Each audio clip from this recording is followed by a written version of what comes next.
ಮಾಡೋಣ.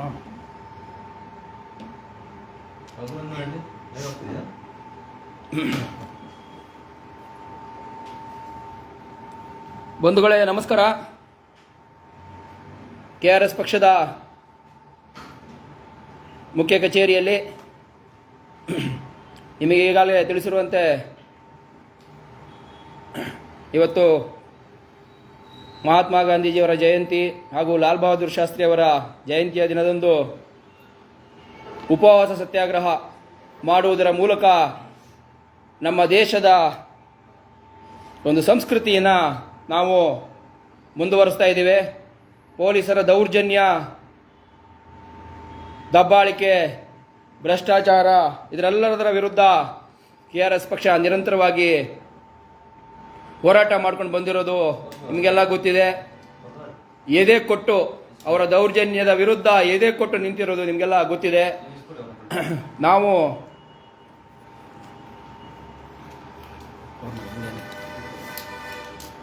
ಯಾವ ರೀತಿ ಹೋರಾಟ ಮಾಡ್ತೀವಿ,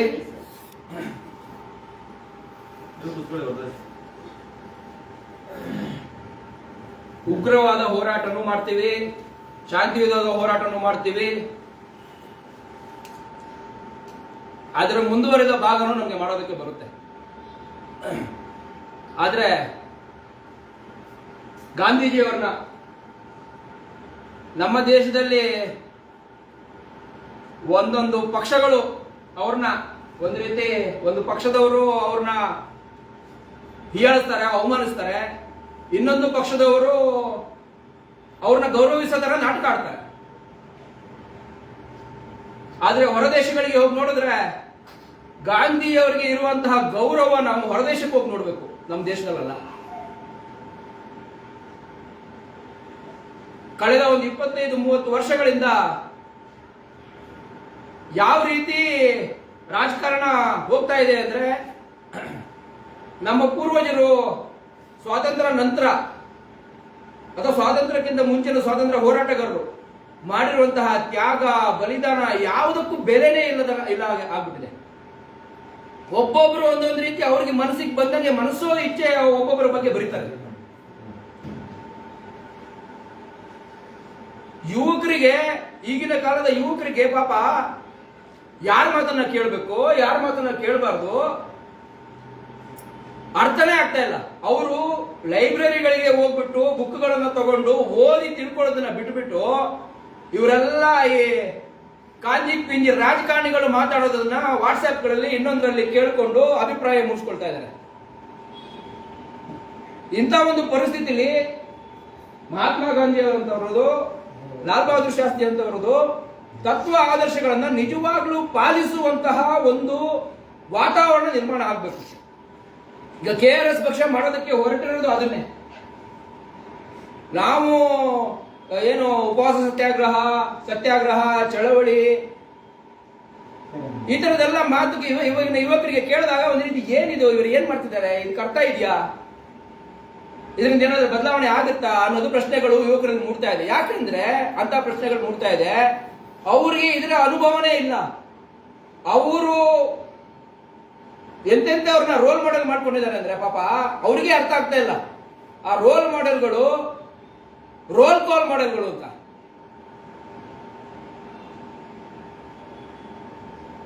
ಈ ಒಂದು ವಾತಾವರಣ ನಾವು ಬದಲಾಯಿಸದೇ ಇದ್ರೆ ನಮ್ಮ ಯುವ ಪೀಳಿಗೆನ ನಾವು ಪೊಳ್ಳು ಮಾಡ್ತೀವಿ.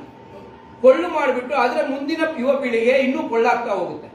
ನಮ್ಮ ದೇಶದ ಸಂಸ್ಕೃತಿ, ನಮ್ಮ ದೇಶದ ಒಂದು ಪರಂಪರೆ ಏನಿದೆ, ಅಹಿಂಸಾ ಪರಂಪರೆ, ಇದು ನಾಶ ಆಗೋಗುತ್ತೆ. ಪ್ರತಿಯೊಬ್ಬರನ್ನು ಒಬ್ಬರು ಮನಸ್ಸಲ್ಲಿ ದ್ವೇಷ ತುಂಬುವಂತಹ, ದ್ವೇಷದ ಭಾವನೆಯಿಂದ ವರ್ತಿಸುವಂತಹ, ಅದಕ್ಕೆ ತಕ್ಕನಾಗೆ ಏನು ಪ್ರತಿಕ್ರಿಯೆ ನೀಡುವಂತಹ ಸ್ಥಿತಿಗೆ ಹೋಗ್ಬಿಡ್ತಾರೆ. ಈಗ ನಡೀತಾ ಇರೋದು ಅದನ್ನೇ. ಈ ಪೊಲೀಸರು ಯಾಕೆ ಈ ತರ ಮಾಡ್ತಾ ಇದ್ದಾರೆ? ಒಬ್ಬ ಪೊಲೀಸ್ ಅಧಿಕಾರಿ ಅಂದ್ರೆ ಅವನ ಘನತೆ, ಅವನು ಮಾಡ್ಬೇಕಾದ್ರೆ ಕರ್ತವ್ಯ ಅವನಿಗೆ ಗೊತ್ತಿರಬೇಕಿತ್ತು. ಪ್ರಜಾಪ್ರಭುತ್ವದಲ್ಲಿ ಅವನು ಸಂಬಳ ತಗೊಳ್ತಾ ಇರ್ಬೋದು, ಆದ್ರೆ ಸಂಬಳ ತಗೊಂಡ ತಕ್ಷಣ ಎಲ್ಲದೂ ಜ್ಞಾನ ಬಂದ್ಬಿಡಲ್ಲ. ಅದಕ್ಕೆ ತರಬೇತಿ ಕೊಡ್ತಾರೆ, ಅದಕ್ಕೆ ಬೇಕಾದ ವಾತಾವರಣ ನಿರ್ಮಾಣ ಇರುತ್ತೆ. ಅದ್ರ ಒಳಗಡೆ ಅವ್ರು ಮಾಡ್ಬೇಕಾಗಿರೋ ಕರ್ತವ್ಯನ ಅವ್ರು ಮಾಡಕ್ ಆಗ್ತಿಲ್ಲ. ಯಾಕೆ? ಅವ್ರು ಯಾಕೆ ಈ ರೀತಿ ವರ್ತಿಸ್ತಾ ಇದ್ದಾರೆ? ನಾವು ಪೊಲೀಸರ ವಿರುದ್ಧ, ಪೊಲೀಸರು ನಮ್ಮ ಮೇಲೆ ಮಾಡಿರೋ ದೌರ್ಜನ್ಯದ ವಿರುದ್ಧ ನಾವು ಹೋರಾಟ ಮಾಡೋದಕ್ಕೆ ಹೋಗ್ತೀವಿ. ಅದು ಎಲ್ಲಿ ಕಾನೂನು ರೀತಿ ಹೋರಾಟ ಮಾಡೋದಕ್ಕೆ ಏನು ನಿಗದಿತ ಪ್ರದೇಶ ಏನಿದೆ, ಫ್ರೀಡಂ ಪಾರ್ಕು, ಅದ್ರ ಹೆಸರೇ ಫ್ರೀಡಂ ಪಾರ್ಕು, ಅಲ್ಲಿ ಹೋಗಿ ನಾವು ಹೋರಾಟ ಮಾಡ್ತೀವಿ ಅಂದ್ರೂ ಕೂಡ ಇವರು ನಮಗೆ ಹೋರಾಟಕ್ಕೂ ಪರ್ಮಿಷನ್ ಕೊಡಲ್ಲ.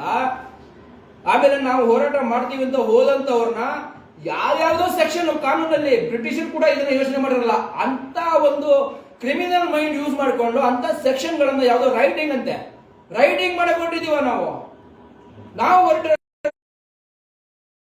ನಮ್ಮವ್ರ ಕೈ ಎತ್ತಿದ್ರೆ ಹೇಳಿ, ಅಸ್ತ್ರ ಇಟ್ಕೊಂಡಿದ್ರೆ ಹೇಳಿ. ಅಸ್ತ್ರ ಇಟ್ಕೊಂಡಿರೋದು ನಾವು ಮೊಬೈಲ್, ನಮ್ಮ ಅಸ್ತ್ರ ಮೊಬೈಲ್. ಯಾವ ಮಾರಕಾಸ್ತ್ರನೂ ಇಟ್ಕೊಂಡಿಲ್ಲ ರೈಟಿಂಗ್ ಮಾಡಕ್ಕೆ. ನಾವಿಲ್ಲಿ ಬಂದೂಕು ಇಲ್ಲ, ಕತ್ತಿನೂ ಇಲ್ಲ, ಚೂರು ಇಲ್ಲ, ಏನೂ ಇಲ್ಲ, ಮೊಬೈಲ್ ಇಟ್ಕೊಂಡಿದೀವಿ. ಆ ಮೊಬೈಲ್ ಕಿತ್ಕೊಳ್ತಿರಲ್ಲ ಸ್ವಾಮಿ ನೀವು. ನಿಮಗೆ ಇನ್ನೇನು ಹೇಳಬೇಕು? ಈ ಮೊಬೈಲ್ನ ಜನ ಯೂಸ್ ಮಾಡ್ತಾ ಇದ್ದಿದ್ದು ಗೇಮ್ಸ್ ಆಡಕ್ಕೆ, ಇನ್ನೊಂದು ಮಾಡಕ್ಕೆ, ಯಾವ್ಯಾವುದೋ ಕೆಲಸಗಳಿಗೆ ಯೂಸ್ ಮಾಡ್ತಾ ಇದ್ರು. ಆದ್ರೆ KRS ಪಕ್ಷದವರು ತೋರಿಸ್ಕೊಟ್ಟಿದ್ದು ಇದು ನಿಜವಾದ ಒಂದು ಆಯುಧ ಆಗುತ್ತೆ, ನಿಜವಾದ ಶಸ್ತ್ರ ಆಗುತ್ತೆ. ಪ್ರಜಾಪ್ರಭುತ್ವ ದೇಶದಲ್ಲಿ, ಪ್ರಜಾಪ್ರಭುತ್ವ ವ್ಯವಸ್ಥೆಯಲ್ಲಿ ಈ ಮೊಬೈಲ್ ಅನ್ನುವಂಥದ್ದು ಒಂದು ನಿಜವಾದ ಅಸ್ತ್ರ ಆಗುತ್ತೆ ಅಂತ ತೋರಿಸ್ಕೊಟ್ಟಿರೋದು ನಮ್ಮ KRS ಪಕ್ಷದವರು, ರವಿಕೃಷ್ಣ ರೆಡ್ಡಿ ಅವರು.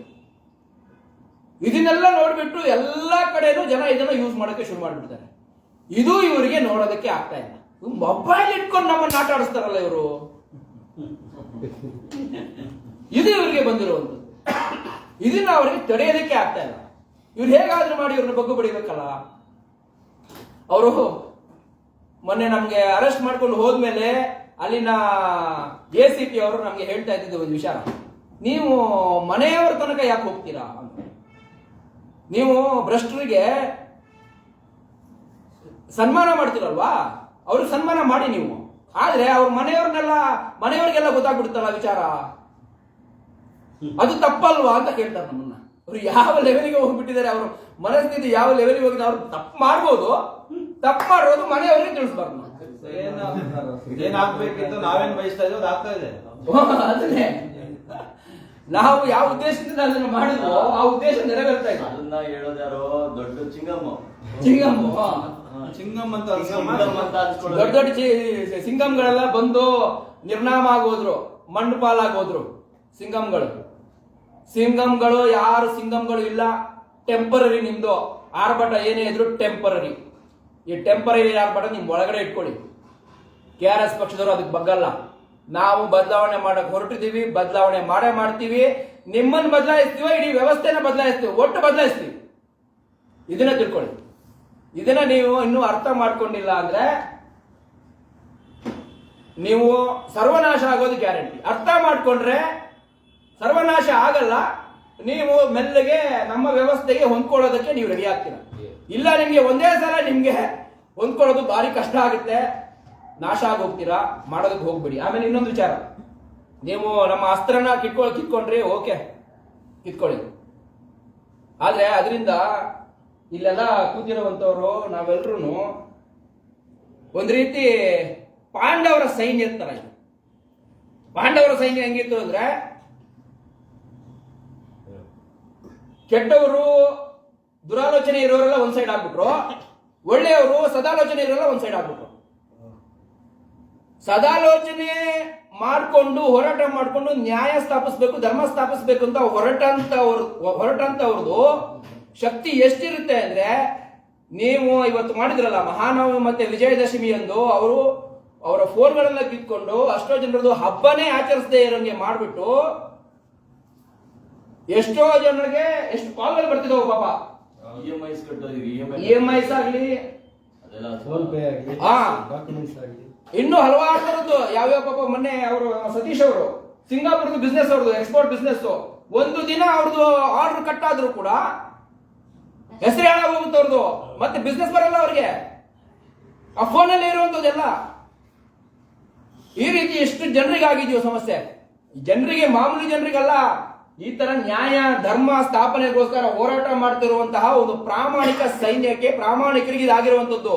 ಇವರು ಶಾಪ ಎಲ್ಲ ನಿಮ್ಗೆ ತಟ್ಟದೇ ಹೋಗುತ್ತಾ ಸ್ವಾಮಿ?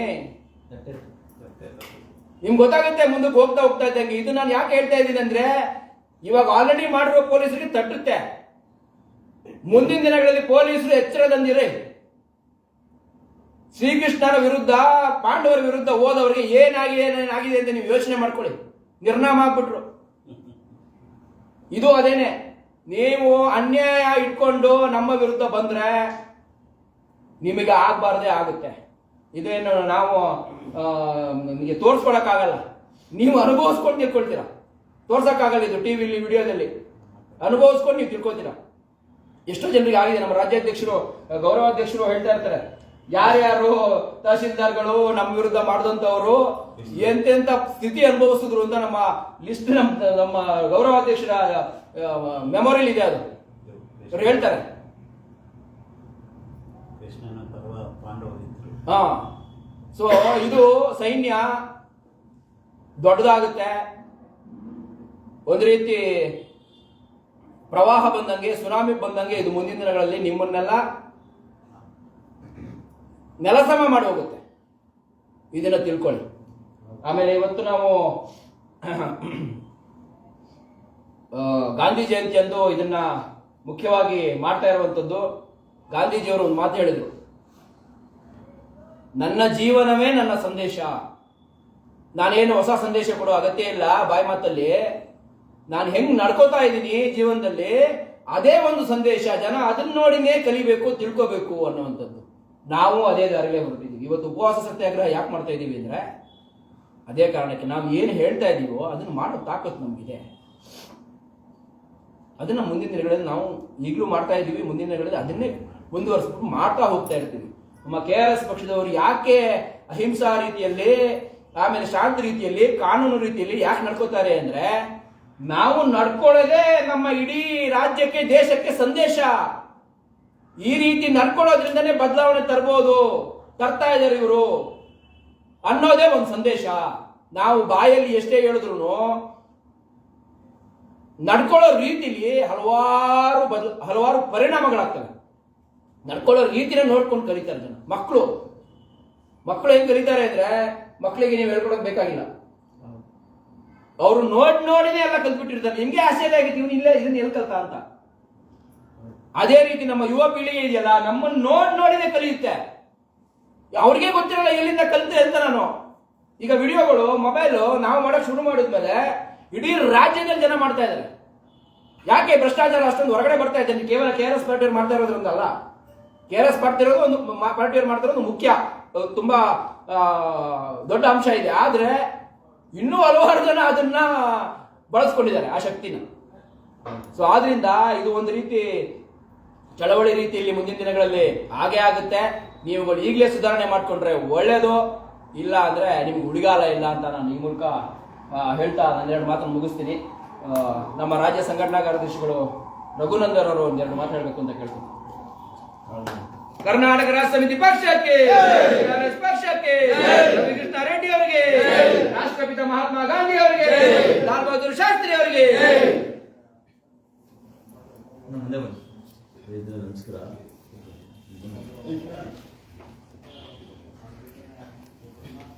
ಇವತ್ತು ಇದು ಕಾಕತಾಳಿಯೋ ಇಲ್ಲ ಏನೋ ಗೊತ್ತಿಲ್ಲ, ಇದೇನು ನವರಾತ್ರಿ ಮತ್ತೆ ಇದು ಗಾಂಧಿ ಜಯಂತಿ, ವಿಜಯದಶಮಿ ಎರಡು ಒಂದೇ ಸಲ ಬಂದಿದೆ. ಮತ್ತು ನಮಗೆ ಪರಿಸ್ಥಿತಿ, ನಮಗೆ ಇವತ್ತು ನಾವು ಅನುಭವಿಸ್ತಾರೋ ಅಥವಾ ನಾವು ಎದುರಿಸಿರೋ ಎಲ್ಲ ಸಂಕಷ್ಟಗಳು ಎಲ್ಲವನ್ನು ಏನು ಸೂಚಿಸುತ್ತೆ ಅಂತಂದರೆ, ಏನೋ ಒಂದು ಪ್ರಾಕೃತಿಕವಾಗಿ ನಮ್ಮನ್ನು ಕನೆಕ್ಟ್ ಆಗಿದೆ, ಏನೋ ಒಂದು ನಮ್ಮ ಜೊತೆಗಿದೆ. ನಮ್ಮ ನೈತಿಕ ಶಕ್ತಿ, ಸ್ಥೈರ್ಯ, ಅಥವಾ ಇದೇನು ಗಾಂಧೀಜಿಯ ಸತ್ಯ, ಅಹಿಂಸೆ, ಮತ್ತು ಅವರ ಇಡೀ ಪ್ರಪಂಚದಲ್ಲಿ ಅವರನ್ನ ಒಂದು ನೈತಿಕತೆಯ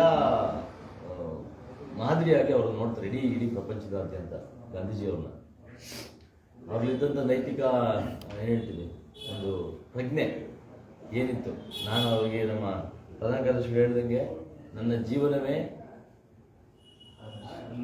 ನನ್ನ ಸಂದೇಶ ಅಂತ. ನನ್ನ ಜೀವನವೇ ನನ್ನ ಸಂದೇಶ. ಅಂದರೆ ಆ ರೀತಿ ಸರಿ ಇರ್ಬೋದು ತಪ್ಪಿರ್ಬೋದು, ಅದನ್ನ ಅದಿದ್ದಂಗೆನೆ ನಡ್ಕೊಂಡು ಬಂದಂಥವ್ರು ಗಾಂಧೀಜಿ. ನಾವು ಇವತ್ತು ಎಷ್ಟು ಆಗುತ್ತೋ ಅಷ್ಟು ಗಾಂಧೀಜಿಯವರ ಹಾದಿಯಲ್ಲಿ ಅವರ ಸತ್ಯವನ್ನು, ಅವರಷ್ಟೇ ಒಂದು ಶಾಂತಿ ಮಾದರಿಯನ್ನು, ಮಾರ್ಗವನ್ನು ನಾವು ಅನುಸರಿಸ್ತಾ ನಡೀತಾ ಇದ್ದೀವಿ. ನಾವು ವಿಜಯದಶಮಿ ಇವಾಗ ಏನು ನಿಮ್ಗೆ ಗೊತ್ತಾಗ್ತದೆ, ಈ ಪೊಲೀಸರು ತಮ್ಮ ದುಷ್ಟ ಬುದ್ಧಿಯಿಂದ ಅಥವಾ ತಮಗಿರೋ ಅಧಿಕಾರ ಅಥವಾ ಅವರ ಇದನ್ನೇ ನಂಬಿಕೊಂಡು ಏನು ಅಂದರೆ ಈಗ ಹೇಗೆ ಇವರು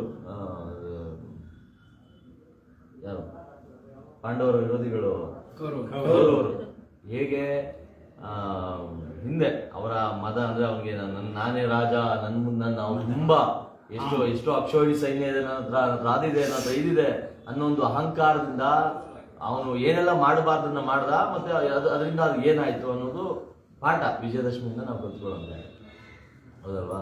ಸೊ ಅದೇ ಸಮಯದಲ್ಲಿ ಇವರು ಆಡ್ತಾ ಇರೋದು ನೋಡಿದ್ರೆ ನಮಗೆ ನಿಜವಾಗ್ಲೂ ನಗು ಬರುತ್ತೆ, ನಿಜವಾಗ್ಲೂ ಹಾಸ್ಯಾಸ್ಪದ ಅನ್ಸುತ್ತೆ, ಮತ್ತೆ ನೋಡಿದ್ರೆ ಅಯ್ಯೋ ಪಾಪ ಅಂತ ಅನ್ಸುತ್ತೆ. ಮತ್ತೆ ಇದನ್ನ ಯಾರೋ ಒಬ್ಬ ಇನ್ಸ್ಪೆಕ್ಟರ್ಗೂ ಅದು ಇದು ನಮ್ಗೆ ಅನ್ಸ್ಕೊಳ್ಳೋದು ಇರೋದು ಒಬ್ಬ ಇನ್ಸ್ಪೆಕ್ಟರ್ ಬರುವಾಗಲ್ಲ. ಇದು ಏನೋ ಇವರು ಪೊಲೀಸರು ನಮ್ಮ ಆಟಗಳನ್ನ ಬೇರೆ ತರದ ಕೆಟ್ಟ ಆಟಗಳನ್ನ ಇವ್ರ ಹತ್ರ ನಡೆಯಲ್ಲ, ಇವ್ರು ನಿಂಗೆ ಬಿಟ್ರೆ ಇವ್ರನ್ನೇನೋ ಇದಾಗ್ಬಿಡ್ತಾರೆ ಅಂತ ಒಬ್ಬ ಹೋರಾಟಗಾರರನ್ನ ಅದನ್ನ ಅದೇ ಹೇಳುವ. ಮತ್ತೆ ಏನು ಚಿಂಗಮ್ಗಳು ಹೋರಾಟಗಾರರನ್ನ ಈಗೆಲ್ಲ ನೆಟ್ಕೊಂಡಿರೋದು ಇವರು. ನಾವು ಅಂದ್ರೆ ಇನ್ನೊಂದು ಬೇರೆ ಬೇರೆ ಹೋರಾಟಗಾರರಲ್ಲೂ ಬೇರೆ ಬೇರೆ ತರ ಇದ್ದಾರೆ, ಬೇರೆ ಬೇರೆ ತರ ಇದರಲ್ಲಿದೆ. ಆದ್ರೆ ತುಂಬಾ ಪ್ರಾಮಾಣಿಕವಾಗಿ ಕಟಿಬದ್ಧವಾಗಿ ಈ ನಾಡನ್ನ ಕಟ್ಟಬೇಕು ಅನ್ನೋ ನಿಟ್ಟಿನಲ್ಲಿ ತಮ್ಮಿಡೀ ಎಷ್ಟೋ ಕೆಲಸ ಕಾರ್ಯಗಳನ್ನ ಇಡೀ ಒಂದಿಷ್ಟು ಬದುಕನ್ನ ಒತ್ತೆ ಇಟ್ಟು ಜೀವಕ್ಕೆ ಹೆದರದೆ ಮುಂದೆ ನುಗ್ಗಿ ಹೋರಾಟ ಮಾಡ್ತಿರೋಂಥ ವೀರ ಕಲಿಗಳಿರುವಂತ KRS ಪಕ್ಷದವರನ್ನ ಹತ್ತಿಕ್ಬೇಕು ಅನ್ನೋ ಸಣ್ಣ ಬುದ್ಧಿಯನ್ನ ಇಟ್ಕೊಂಡು, ಅಥವಾ ಅದು ತುಂಬಾ ಕೀಳ್ಬುದ್ಧಿ ಅದಂದ್ರೆ ಏನಂತಿರೋದು, ತುಂಬಾ ಕೆಟ್ಟ ಯೋಚನೆ, ಅದು ಆಲೋಚನೆ, ತುಂಬಾ ಸಿಲ್ಲಿ ಆಲೋಚನೆ, ಅದು ತುಂಬಾ ಸಿಲ್ಲಿ ಅದು. ಆ ಆಲೋಚನೆ ಇಟ್ಕೊಂಡು ಭಯೋತ್ಪಾದಕರ ರೀತಿ ನಮ್ಮನ್ನ ಇವತ್ತಿಗೆ ನಮ್ಮನ್ನ ಅಂದ್ರೆ ನಾವ್ ಯಾರಿಗೆ ಭಯೋತ್ಪಾದಕರು ಅಂದ್ರೆ ಯಾರು ಭ್ರಷ್ಟಿದಾರಲ್ಲ ಅವ್ರಿಗೆ ನಾವು ಭಯೋತ್ಪಾದಕರು. ಅವರ ಭಯ ಹೆಂಗಿದೆ ಅಂದ್ರೆ ಇಡೀ 70-80 ಜನನ ಕೂರಿಸಿ 500-600 ಜನ ಪೊಲೀಸರು, 100 ಜನ ಬರೀ ಬೆಂಗಳೂರೊಂದು ಕರೆ ಕೊಟ್ಟಿದ್ಗೆ 500-600 ಜನ ಪೊಲೀಸರು, ಬರೀ 100 ಜನ ಅಂದ್ರೆ ಒಂದನೇ ಯಾವಾಗ್ಲೂ ಹೇಳಿದ್ದೆ, ನಮ್ಮ 100 ಭ್ರಷ್ಟ ಅಧಿಕಾರಿಗಳಿಗೆ ನಮ್ಮ 3 ಜನ ನಿಷ್ಠಾವಂತ ಸೈನಿಕರು ಸಾಕು, ಅಂದ್ರೆ ಸಮ ಅಂತ ಅರ್ಥ ಆಗ್ತಿದಲ್ವಾ? ಸೊ ಅವರು ನಮ್ಮ 3 ಜನಕ್ಕೆ 100 ಜನ ಲೆಕ್ಕಾಚಾರಕ್ಕೆ ಬಂದಿದ್ರು. ಅವರು ಸುಮಾರು 500-600 ಜನರು ನಮ್ಮನ್ನ ಕೂಡ ಏನೋ ನಾವು ಮಹಾನ್ ಏನೋ ಮಾಡಕ್ ಹೊಟ್ಟಿದೀವಿ ಅನ್ನೋ ರೀತಿಯಲ್ಲಿ ಕರ್ಕೊಂಡೋಗಿ ಏನೇನಕ್ಕೋ ನಾವು ಅದನ್ನು ಪ್ರತಿಭಟಿಸ್ಲಿಕ್ಕೂ ಗೊತ್ತಿತ್ತು. ಆದ್ರೆ ಅವತ್ತು ಕೂಡ ನಾವು ಶಾಂತಿಯಿಂದ ನಮ್ಮ ರಾಜ್ಯಾಧ್ಯಕ್ಷರಕ್ಕೆ ಅವ್ರಿಗೆ ನಾವು ಗೌರವ ಕೊಡ್ಬೇಕು ಅನ್ನೋ ಕಾರಣಕ್ಕೆ ಎಲ್ಲರೂ ನಾವು ಇದೇ ಪೊಲೀಸರ ಹತ್ರ, ಅವ್ರನ್ನೂ ಅಷ್ಟೇ ಕಳ್ಳ ಪೊಲೀಸ್ ಯಾವ ತರ ಅಂದ್ರೆ ಒಬ್ಬ ಬಂದು ತಲೆ ಸವರದು, ಒಬ್ಬ ತುಂಬಾ ಚೆನ್ನಾಗಿ ಆಡಿದ್ರು. ನಾವು ಅದ್ರಲ್ಲೂ ನಾವು ಯಾರೋ ಒಬ್ಬ ನಮಗೆ ಒಳ್ಳೆಯವನು ಅನ್ಸಿದವನ ವಿಶ್ವಾಸಕ್ಕೋಸ್ಕರ ಮಣ್ದೋ ಹೊರತು ಯಾರೋ ಅಲ್ಲಿದ್ದಂತ ಪೊಲೀಸ್ ಗುಂಪಿನಲ್ಲಿ ಇನ್ಯಾರೋ ಒಬ್ಬ ಇವನು ಒಳ್ಳೆಯವನೋ ಅಥವಾ ಇವನೊಂದಿಷ್ಟು ಮೃದು ಸ್ವಭಾವಿ, ಇವನು ಸರಿ ಮಾಡ್ತಾನೆ ನಮ್ಗೆ ಅನ್ನೋ ನಂಬಿಕೆ ವಿಶ್ವಾಸದಿಂದ ನಾವು ತಲೆಬಾಗದು, ಆ ನಂಬಿಕೆ ವಿಶ್ವಾಸಕ್ಕೆ ತಲೆಬಾಗದು ಹೊರತು ನಾವು ಅದನ್ನೆಲ್ಲವನ್ನು ಅದನ್ನ ಧಿಕ್ಕರಿಸಿ ಮುನ್ನುಗ್ಗುವಂತ ಎಲ್ಲಾ ಶಕ್ತಿ ನಮ್ಗಿದ್ರು ವಿಶ್ವಾಸಕ್ಕೆ ನಂಬಿಕೆಗೆ ನಾವು ತಲೆಬಾಗಿ ಅವತ್ತು ಮಾಡಿದ್ವಿ. ಆದ್ರೆ ಈ ಪೊಲೀಸರು ಮಾಡಿದ್ದು ಮತ್ತದೇ ಅವರ ನೀಚ ಬುದ್ಧಿಯನ್ನ ಹೇಳಿ ಭ್ರಷ್ಟ ಪೊಲೀಸರು ಅಂತ ಹೇಳಕ್ಕಾಗಲ್ಲ. ಮತ್ತೆ ಯಾರು ಇರೋ 50% ಜನಕ್ಕೂ ನಮ್ಗೆ ಅವಮಾನ ಮಾಡಕ್ ಇಷ್ಟ ಇಲ್ಲ. ಯಾರು ಈ ಭ್ರಷ್ಟ ಪೊಲೀಸರಿದ್ದಾರೆ ಮತ್ತೆ ಅವರ ಸಂಚಿಗೆ ನಮ್ಮನ್ನ ಬೀಳ್ಸಿ ನಮ್ಮ ನಂಬಿಕೆಯನ್ನ ವಿಶ್ವಾಸವನ್ನ ಬಳಸ್ಕೊಂಡು ನಮ್ಮ ಮೊಬೈಲ್ಗಳನ್ನ ಸಂಪೂರ್ಣ ಎಲ್ಲರ ಮೊಬೈಲ್ಗಳನ್ನ ಕಿತ್ಕೋತಾರೆ, ನಿಜವಾಗ್ಲೂ ಕಿತ್ಕೋತಾರೆ. ಏನಿದೆ ಅಣ್ಣ, ಆದ್ರೆ ದಯವಿಟ್ಟು ನಾನು ಇದನ್ನ ಈ ಸಮಾಜಕ್ಕೆ ಹೇಳೋದು, ನೋಡ್ತಿರೋರ್ಗೆ ಹೇಳೋದು, ಎಲ್ರಿಗೂ ಹೇಳೋದು, ದಯಮಾಡಿ ಇದನ್ನ ಶೇರ್ ಮಾಡಿ ಜನಗಳೇ, ದಯವಿಟ್ಟು ಎಚ್ಚೆತ್ಕೊಳ್ಳಿ. ಇವತ್ತು ಯಾಕೆ ಪೊಲೀಸ್ ಇಲಾಖೆ ಇರ್ಬೋದು, ಬೇರೆ ಬೇರೆ ಸರ್ಕಾರಿ ಇಲಾಖೆಗಳಲ್ಲಿ ಯಾಕೆ ನಮ್ಮ ಮೇಲೆ ಇಷ್ಟು ಕೆಂಡ ಕಾರ್ತಾ ಇದ್ದಾರೆ? ಯಾಕೆ ಅವ್ರಿಗೆ ನಮ್ಮನ್ನ ತಡೆಯಕ್ ಆಗ್ತಾ ಇಲ್ಲ? ಯಾರಿಗೋಸ್ಕರ ನಾವು ಕೆಲಸ ಮಾಡ್ತಾ ಇದೀವಿ? ಯಾರಿಗೋಸ್ಕರ ನಾವಿದೀವಿ? ಇದು ಎಲ್ಲಿಗೆ ಹೋಗಿ ಮುಟ್ಟುತ್ತದೆ? ಈ ತರದ್ ಯಾರೋ ಒಬ್ರು ಹೋರಾಟಗಾರರು, ಇದರ ಏನ್ ಹೇಳ್ತೀವಿ ಗೇಟ್ ಕೀಪರ್ಸ್ ನಾವೇ. ಇಲ್ಲ ಅಂದ್ರೆ ಇದು ಎಲ್ಲಿಗೆ ಹೋಗಿ ತಲುಪುದಿತ್ತು? ಇನ್ನು ಇವತ್ತಿಗೆ ಬೇರೆ ಬೇರೆ ಜಾಗ ಬೇರೆ ಬೇರೆ ಯಾರೋ ಕಬಳಿಸ್ಕೊತಾ ಇದಾರೆ. ಸರ್ಕಾರಿ ಜಾಗಗಳು ಉಳಿತಾ ಇಲ್ಲ. ಹೋದ್ರೆ ಮಶಾಣ ಗಿಶಾಣ ಎಲ್ಲ ಗ್ರಾಮ ಮಶಾಣ ಏನು ಉಳಿತಾನೆ ಇಲ್ಲ ಊರುಗಳಲ್ಲಿ. ಹೋಗಿ ನಿಮ್ ಊರಲ್ಲಿ ಕೇಳಿ. ಇದು ಇವತ್ತಿಗೆ ನಿಮ್ಗೆ ನಮ್ಗೆಲ್ಲ ಯಾವನ ಮಾಡ್ಬೋದಾನೆ ಅನ್ಸ್ಬೋದು, ಆದ್ರೆ ಒಂದ್ ದಿನ ಬರುತ್ತೆ ಎಲ್ಲವೂ ನಿಮ್ಮ ಜಾಗಗಳಿಗೂ ಏನೋ ಗೊತ್ತಾಗ್ಬೋದು. ಪೊಲೀಸ್ ಸ್ಟೇಷನ್ಗಳಿಗೆ ಹೋದ್ರೆ ನಿಜವಾಗ್ಲು ಬರೋ ಎಷ್ಟೋ ಒಂದು ಕಂಪ್ಲೇಂಟ್ ನಾನು ಹೇಳ್ತೀನಿ, ಮತ್ತೆ ಹೇಳ್ತೀನಿ. ನಿಮ್ಗೂ ನಾಳೆ ಸಣ್ಣ ಏನಾದ್ರೂ ಆಗ್ಬೋದು. ನಿಮ್ಮದು ದುಡ್ಡು ಕಿತ್ಕೊಂಡೆ ಕಳಿಸ್ತೆ, ನಿಮ್ ದುಡ್ಡನ್ನ ಕಿತ್ಕೊಳ್ದೆ ಪೊಲೀಸ್ ಠಾಣೆಯಿಂದ ನೀವು ಕೊಡದೆ ಆಚೆಗೆ ಬರಂಗಿಲ್ಲ. ಠಾಣೆಗಳಿಗೆ ಹೋದ್ರೆ ನೀವು ನಿಜವಾಗ್ಲೂ ಸ್ವಾಭಿಮಾನಿಗಳಾಗಿದ್ರೆ ನೀವು ಎಷ್ಟು ದಿನ ನೀವು ಏನ್ ಹೇಳ್ತೀರಾ, ನಾನ್ ಪಟ್ಬಿಟ್ಟಿದ್ದೀನಿ. ಯಾವನ ಲೋಫರ್ ಲುಚ್ಚ ಲಫಂಗ ಅವ್ರು ಇರೋ ಹತ್ರ ಭಿಕ್ಷೆ ಬೇಡ್ಕೊಂಡು ತಿನ್ನೋ ಅಂತ ನಮ್ಮ ತೆರಿಗೆ ಹಣದಲ್ಲಿ, ಅಂದ್ರೆ ಭ್ರಷ್ಟಾಚಾರ ಮಾಡಿ ಭಿಕ್ಷೆ ಬೇಡ್ಕೊಂಡು ತಿನ್ನೋ ಅಂತ ನಮ್ಮ ತೆರಿಗೆ ಹಣದಲ್ಲಿ ಸಂಬಳ ತಗೊಳ್ಳೋನು, ಬರೋ ಹೋಗೋ ಕೂತ್ಕೊಳ್ಳೋ. ಒಂದು ಏಜ್ ಆಗಿರೋರು ಮರ್ಯಾದೆ ಇರಲ್ಲ. ಒಬ್ಬ ಪ್ರತಿಷ್ಠಿತ ಅಂದ್ರೆ ಯಾರೋ ಒಬ್ಬ ದುಡ್ಡು ಕೊಡ್ಲಿಲ್ಲ ಅಂದ್ರೆ ಯಾರೋ ಒಬ್ರು, ನಾನು ಅನುಭವಿಸಿರೋದು ನಮ್ ದೊಡ್ಡಪ್ಪ ಶಿಕ್ಷಕರು, ನಮ್ ಇಡೀ ಕುಟುಂಬ ಶಿಕ್ಷಕರ ಕುಟುಂಬ. ಅವ್ರೇಜ್ ಏನೋ ಇರ್ತದೆ, ಇವನ್ ಯಾರೋ ಬಚ್ಚ, ಇವನಂತ ಸಾವಿರಾರು ಜನಕ್ಕೆ ಲಕ್ಷಾಂತರ ಜನಕ್ಕೆ ಪಾಠ ಹೇಳ್ಕೊಂಡಿರುವಂತವ್ರು. ಅವ್ರ ಬರಯ ಕೂತ್ಕೊಳ್ಳಯ ಅಂತಾನೆ. ಅದು ಯಾರೋ ಮಾಡಿರೋ ತಪ್ಪಿಗೆ ಇವ್ರು ಹೋದಾಗ ಇವೆಲ್ಲ ನಮ್ದು ಎದುರಿಸ್ಬೇಕಿದೆಯಲ್ರಿ. ಅವಮಾನ ಆಗಲ್ರಿ ಇದು ಈ ನಾಗರಿಕ ಸಮಾಜದಲ್ಲಿ. ಯಾರ್ರಿ ಅವರು? ಅವ್ರಿಗೇನ್ ದೊಡ್ಡ ಕೊಂಬಿದ್ಯಾ? ಅವರು ನಮ್ ಸೇವಕರೇ ಅಲ್ವಾ? ಯಾಕೆ ಈ ರೀತಿ ಮಾಡ್ತಿದ್ದಾರೆ? ಯಾಕೆ ಜನಸ್ನೇಹಿ ಆಗಿಲ್ಲ ಪೊಲೀಸರು? ಯಾಕೆ ಬೇರೆಯವರು ಪೊಲೀಸರೇ ಅಂತಲ್ಲ, ಬೇರೆ ಅಧಿಕಾರಿಗಳು ಯಾಕೆ ಜನಸ್ನೇಹಿ? ಸಂಬಳ ಲಕ್ಷಾಂತರ ರೂಪಾಯಿ ಸಂಬಳ ಬರುತ್ತಣ್ಣ. ಇಲ್ಲಿ ಎಷ್ಟೋ ಜನಕ್ಕೆ ಲಕ್ಷ ಅಲ್ಲ 15, 20, 30 ಸಾವಿರ ರೂಪಾಯಿ ಕೆಲಸ ಮಾಡೋರು ಬಂದಿವತ್ತು ನಮ್ಮ ಜೊತೆ ಹೋರಾಟ ನಿಂತಾರಣ. ಸ್ವಾಭಿಮಾನಿಗಳು, ನಿಜವಾದ ಸೈನಿಕರು, ಅವರು ಸ್ವಾಭಿಮಾನಿಗಳು. ನೀವೆಲ್ಲ ಲಕ್ಷಾಂತರ ನೀವು ದುಡಿತಾ ಇದ್ರೆ ದಯಮಾಡಿ ಬನ್ನಿ ಪಕ್ಷಕ್ಕೆ. ನಿಮ್ಮ ವಿಡಿಯೋವಿನ ಒಂದೇ 1 ಅವರ್ ಕೊಡ್ರಿ. ಎಷ್ಟೋ ಜನ ಬಾರಲ್ಲಿ ದಿನ ಗಟ್ಟಲೆ ಬಾರ್ಗಳಕ್ಕೆ ಲಕ್ಷಾಂತರ ಜನ, ಇವತ್ತು ಲಕ್ಷಾಂತರ ಜನ ಬಾರ್ಗಳಲ್ಲಿ ಕಾಲ ಕಳೀತಿರೋ ರಾಜ್ಯಾದ್ಯಂತ. ಲಕ್ಷಾಂತರ ಜನ ಬೇರೆ ಬೇರೆ ಕಡೆ ಕ್ರೀಡೆ, ಸಿನಿಮಾ, ಬೇರೆ ಎಲ್ಲದಕ್ಕೂ ಕೊಡ್ತೀರಾ ಸಮಯವನ್ನ. ನಿಮ್ಮ ಭವಿಷ್ಯವನ್ನ ಸುಭದ್ರಪಡಿಸ್ಕೊಳ್ಳೋದಕ್ಕೆ ಈ ಎಲ್ಲ ಭ್ರಷ್ಟಾಚಾರನ ನೋಡಿ ನಾವು ಎಷ್ಟು ಇದಾಗಿ ಎದುರಿಸ್ತಾ ಇದೀವಿ. ಮುಂದಿನ ಪೀಳಿಗೆ ಎಷ್ಟು ಕಷ್ಟ ಪಡ್ಬೇಕಿದೆ. ನೀವು 1 ಅವರ್ ಬಂದು ನಿಂತ್ಕೊಂಡ್ಬಿಟ್ರೆ 1 ಲಕ್ಷ ಜನ, ಇವತ್ತು 1 ಲಕ್ಷ ಜನ ನಾವು ಹೋಗಿ ಈ ಸರ್ಕಾರದ ವಿರುದ್ಧ ಒಂದು ಪ್ರತಿಭಟನೆ ಮಾಡಿದ್ರೆ ಇಡೀ ಬೆಂಗಳೂರಲ್ಲ, ಇಡೀ ರಾಜ್ಯ ಸ್ತಬ್ಧ ಆಗುತ್ತೆ. ನಮ್ಗೆ ಬೇಕಾಗಿರುವಂತ ಕಾನೂನುಗಳನ್ನು ತರ್ಬೋದು, ನಮ್ಗೆ ಬೇಕಾಗಿರುವಂತ ರೀತಿಯಲ್ಲಿ ಈ ಸರ್ಕಾರಗಳನ್ನ ನಡೆಸಬಹುದು ಜನಸ್ನೇಹಿಯಾಗಿ. ಒಂದೇ 1 ಲಕ್ಷ ಜನರೇ ಇಡೀ ರಾಜ್ಯವನ್ನ ಸ್ತಬ್ಧಗೊಳಿಸಬಹುದು. ನಾವಂತೂ ಪ್ರಾಮಾಣಿಕರಿದ್ದೀವಿ, ನಾವಂತೂ ಗರ್ವದಿಂದ ಕರೀತೀವಿ ನಿಮ್ನ. ಬನ್ರಿ, ನಮ್ಮ ಹತ್ರ ಏನು ಇಲ್ಲ. ನಮ್ಮ ಹತ್ರ ಧರ್ಮ ಇಲ್ಲ, ಜಾತಿ ಇಲ್ಲ, ಭ್ರಷ್ಟಾಚಾರ ಇಲ್ಲ, ಯಾವ ಕೊಳಕು ಮನಸ್ಸಿದ್ ನಾವ್ ಯಾರು ಅಲ್ವೇ ಅಲ್ಲ. ನಮ್ಮಲ್ಲಿ ಸುಳ್ಳಿಲ್ಲ, ನಮ್ಮಲ್ಲಿ ಕುತಂತ್ರ ಇಲ್ಲ, ನಮ್ಮಲ್ಲಿ ಇದು ಬೇರೆ ರಾಜಕಾರಣಿಗಳು ಬೇರೆ ನೀವು ಬೇರೆ ಪಕ್ಷಿಗಳಲ್ಲಿ ನೋಡೋ ರೀತಿ ಯಾವ ಕುತಂತ್ರ, ನಿಮ್ಮನ್ನ ಮೇಲಕ್ಕೆ ಆಶ್ವಾಸನೆ ಅದನ್ನ ಏನೂ ಇಲ್ಲ. ನಂಬಿಕೆ ನಮ್ಮಲ್ಲಿ ಸತ್ಯ, ಧರ್ಮ, ನಿಷ್ಠೆ. ಧರ್ಮ ಅಂದ್ರೆ ಮುಸ್ಲಿಂ ಧರ್ಮ, ಹಿಂದೂ ಧರ್ಮ, ಕ್ರಿಶ್ಚಿಯನ್ ಧರ್ಮ ಅಲ್ಲಣ್ಣ, ಮನುಷ್ಯ ಧರ್ಮ, ಮಾನವ ಧರ್ಮ ಇದೆ. ನಮ್ಗೆ ಇನ್ನೇನು ಬೇಡ. ನಾವು ಹಾದಿಯಲ್ಲಿ ನಡ್ಕೊಂಡು ಹೋಗ್ಬೇಕು ಅನ್ನೋ ಪ್ರತಿಜ್ಞೆಯಲ್ಲಿ ಇದ್ದೀವಿ. ನಾವು ಹೇಳ್ತಾ ಇಲ್ವಾ, ಮತ್ತೆ ಹೇಳ್ತೀವಿ. ಯಾರಾದ್ರೂ ನೀವು ಯಾವನ ಅಯೋಗ್ಯ ಪೊಲೀಸರು, ಇನ್ಯಾರು ಅಂದ್ರೆ ಅಯೋಗ್ಯ ಪೊಲೀಸರು ಮಾತ್ರ ಹೇಳ್ತಾ ಇರೋದು ನಾನು.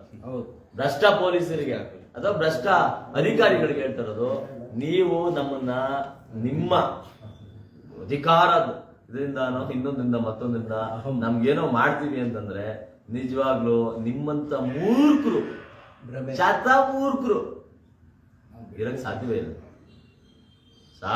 ಇಲ್ಲ. ಏನ್ ಮಾಡಕ್ಕಾಗತ್ತಣ್ಣ? ನಾವು ಶಾಂತಿಯಿಂದ ತಲೆ ಬಾಗಿಸ್ತೀವಿ. ತಲೆ ಕಡಿತೀರಾ, ಕಡೀರಿ. ಜೈಲು ಹಾಕ್ತೀರಾ, ಹಾಕಿ. ಹಾಕ್ಸಿ. ಯಾರು ಎದುರವ್ರು? ಯಾರು ಎದುರವ್ರು? ಯಾರು ಏನು ಮಾಡುವರು ನಮಗೇನು ಕೇಡು ಮಾಡಿ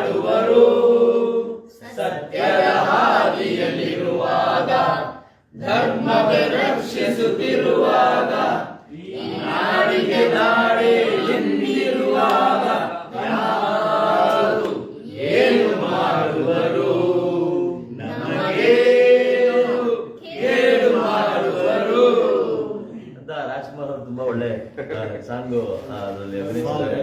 ಬರ್ದಿರೋರು ಯಾರು ಗೊತ್ತಿಲ್ಲ ನನಗೆ, ಆದ್ರೆ ನಿಜವಾಗ್ಲೂ ಹೇಳ್ತೀನಿ, ಇದು ಗಾಂಧೀಜಿ ಜಯಂತಿ ನೀವೆಲ್ಲ ಏನ್ ಮಾಡಿದ್ರು ಪೊಲೀಸರು, ನಿಜವಾಗ್ಲೂ ಜನರು ನೋಡ್ತಾ ಇದ್ದೀರಾ. ಮುಖ್ಯವಾಗಿ ಹೋರಾಟಗಾರರು, ಬೇರೆ ಬೇರೆ ಪ್ರಗತಿಪರರು, ಬೇರೆ ಬೇರೆ ರೈತ ಸಂಘಟನೆಗಳು, ಹಿಂದುಳಿದ ಸಂಘಟನೆಯವರು ಎಷ್ಟೆಲ್ಲ ನೋಡ್ತಾ ಇದ್ದೀರಾ. ಅದನ್ನು ದಯಮಾಡಿ ನಾನು ನಿಮಗೆ ಕೈ ಮುಗಿದು ಕೇಳ್ಕೊಳ್ಳೋದು, ಇಂಥ ಸಮಯಗಳಲ್ಲಿ ಇಂಥ ನಿಕೃಷ್ಟ ಸಮಯದಲ್ಲಿ ನೀವು ಪ್ರತಿಕ್ರಿಯಿಸಿಲ್ಲ ಅಂತಂದ್ರೆ ನಿಜವಾಗ್ಲೂ ಇದು ಸಂವಿಧಾನದ ಏನ್ ಹೇಳ್ತೀವಿ ಒಂದು ಕಗ್ಗೊಲೆ ಅಂತ ಹೇಳ್ಬೋದು, ಅಥವಾ ನಿಮ್ಮ ಹೋರಾಟದ ನೈತಿಕ ಪ್ರಜ್ಞೆ ಅದನ್ನ ನೀವೇ ಇದಕ್ಕೆ ಏನ್ ಹೇಳ್ತೀವಿ ಹೋಲಿಕೆ ಮಾಡ್ಕೊಂಡು ನೋಡ್ಕೊಬೇಕು.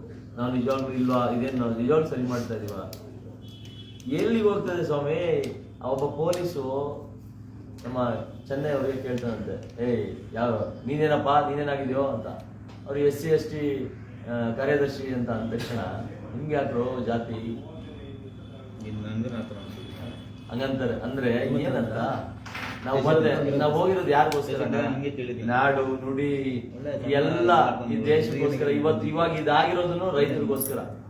ರೈತರಿಗೆ APMCಗಳಲ್ಲಿ ಆಗಿರುವ ಅನ್ಯಾಯಗಳು, ಕಮಿಷನ್, ಇನ್ನೊಂದು ಮತ್ತೊಂದು ಇದ್ರ ಬಗ್ಗೆ ಹೋರಾಟ ಮಾಡ್ತಾ ಇದೀವಿ ಅಲ್ವಾ? ಈಗ ಅದಕ್ಕೆ ತಾನೇ ಇಷ್ಟೆಲ್ಲ ಆಗ್ತಿರೋದು. ನಿಜವಾಗ್ಲೂ ಮತ್ತೆ ಇನ್ಯಾರು ಅಲ್ಲಿ ದಲ್ಲಾಳಿಗಳ ಹಾವಳಿ ತಪ್ಪಿಸಿಗಲ್ಲ ನಾವು ಹೋರಾಟ ಮಾಡ್ತಿರೋದು, ಓಡಾಡ್ತಾ ಇರೋದು. ಎಲ್ಲಿದ್ದೀರಾ ರೈತ ಸಂಘಟನೆಗಳು? ಏನ್ ಮಾಡ್ತಾ ಇದ್ರಣ್ಣ? ನಾವ್ ವಿರೋಧಿಗಳ? ಅಥವಾ ನಾವು ಗೆಲ್ಲಲಿ ಸೋಲಲಿ ಅಥವಾ ಇಲ್ಲಿ ಬರೀ ರಾಜಕೀಯ ಮಾಡ್ಬೇಕು ಅಂತ ಬಂದಿರೋದಲ್ಲ. ಇಲ್ಲಿ ರಾಜಕೀಯ ಮಾಡಕ್ ಬಂದಿರೋದಲ್ಲ, ರಾಜ್ಯವನ್ನ ಸರಿ ಮಾಡ್ಲಿಕ್ಕೆ ಬಂದಿರೋದು. ರಾಜಕೀಯ ಮಾಡೋದಕ್ಕೆ ಬಂದಿರೋದಲ್ಲ. ನೀವು ಬಂದ್ರೆ ನಮ್ ಜೊತೆ ಏನೋ ನಮ್ಗೆ ಓಟ್ ಬರುತ್ತೆ, ಅದು ಆತರ ದುರುದ್ದೇಶದಿಂದ ನಾವು ನಿಮ್ಮನ್ನ ಕರಿತಾ ಇಲ್ಲ. ನಿಜವಾಗ್ಲೂ ಇವತ್ತು ಜನ ನಿಜವಾಗ್ಲೂ ಸಂಕಷ್ಟದಲ್ಲಿದ್ದಾರೆ.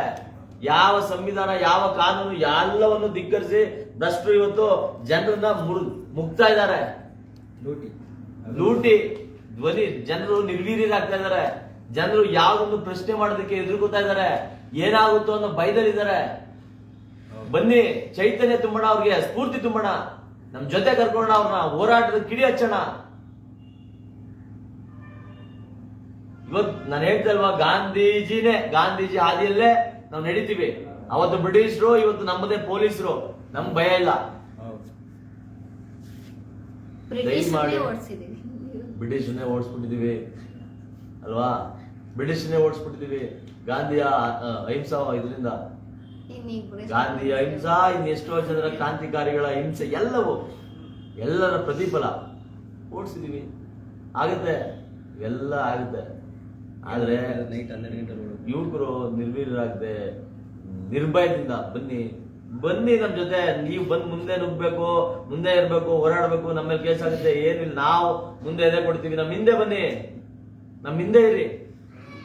ನಾವು ಮುಂದೆ ನಮ್ಮ ಎದೆಗಳನ್ನ ಕೊಡ್ತೀವಿ, ನಮ್ ಹಿಂದೆ ಬನ್ನಿ. ಅಟ್ಲೀಸ್ಟ್ ನೈತಿಕವಾಗಿ ಬೆಂಬಲಿಸಿ ಬಿಡಿ. JCB ಈ ಭ್ರಷ್ಟ ಏನು ಇದಾವೆ ಅವನ್ನ ಬಿಟ್ಬಿಡಿ.